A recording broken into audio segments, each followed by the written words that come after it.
गांधी परिवार की कहानी, सिंधिया घराने से दोस्ती, सोनिया गांधी और माधवराव सिंधिया की कहानी, राहुल और ज्योतिरादित्य के परिवारों की दास्तान। मोदी सरकार में मंत्री ज्योतिरादित्य सिंधिया के पिता माधवराव सिंधिया की गिनती पहले राजीव गांधी और उसके बाद सोनिया गांधी के करीबी नेताओं में की जाती थी।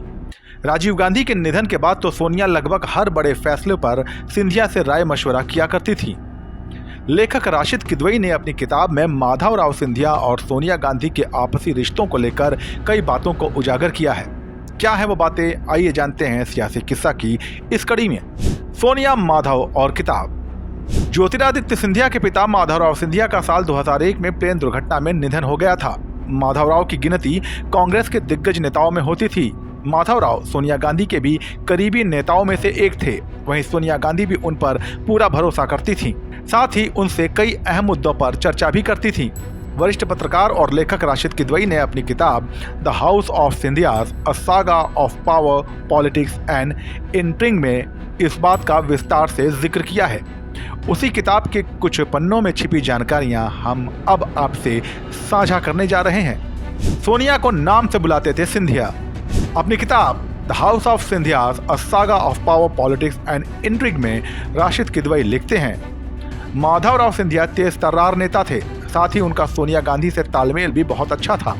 माधवराव कांग्रेस के ऐसे इकलौते नेता थे जो सोनिया गांधी को उनके नाम सोनिया से बुलाया करते थे, जबकि पार्टी के अन्य मंचों पर वो सोनिया गांधी को सोनिया जी कहकर बुलाया करते थे।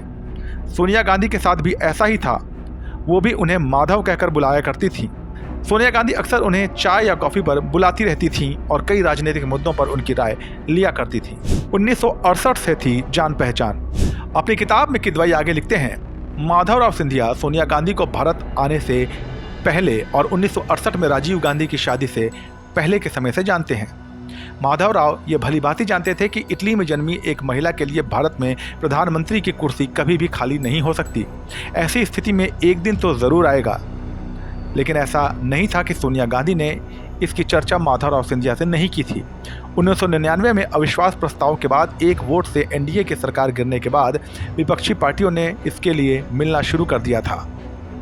अटल बिहारी को हराया था चुनाव। माधवराव सिंधिया मानव संसाधन मंत्री और रेल मंत्री रह चुके थे। यहाँ उन्होंने खूब वाहवाही भी लूटी थी। किदवई बताते हैं कि माधवराव और गांधी परिवार एक दूसरे के करीब पहली बार नहीं आए थे। इंदिरा गांधी अपने अंतिम दिनों में राजीव गांधी और माधवराव को अक्सर मिलने के लिए बुलाया करती थी।